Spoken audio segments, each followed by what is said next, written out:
না বলছি বিয়ের আগে তোর সাথে যাতে দেখা না করি। আম্মা যেহেতু নিষেধ করছে তাইলে কথা কইস না। কি অবস্থা তো? তুই ফোন দিস না কেন আমারে? কোনো খোঁজ নেস না। আচ্ছা, বিয়ে হয় নাই তাতে এই অবস্থা। বিয়ে হলে যে তুই কি করবি আল্লাহই জানে। কিরে কার সাথে কথা কস? মিলার সাথে কথা কই আম্মা। আমার ফোনই দেন, মানে কেমন হয়ে গেছে। দে তো বেমন্ডার একটা বকা দেই। এই আম্মা কথা কই ভাই, এই নে। ওই কিরে বেইমান বান্ধবী, হ্যাঁ আমার ছেলেটা তোর বন্ধুর একটা ফোন দেস না বেইমান। ওই কথা কস না কে? কিরে এটা কার ফোন?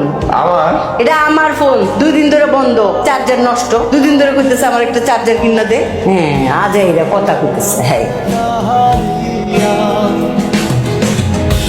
কিরে 3 দিন পরে বলে মিলার গায়ে হলুদ কই? দাওয়াত দিল না তো। সারা মহল্লার সবাই জানে আমগো দাওয়াত কই?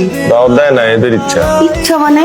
আরে নীলার মার সাথে আমার কত ভালো সম্পর্ক, তোর বান্ধবী মিলা। আরে আজব, বিয়েতে দাওয়াত দিলে কি আমি বিয়েটা ভাঙিয়ে দিতাম?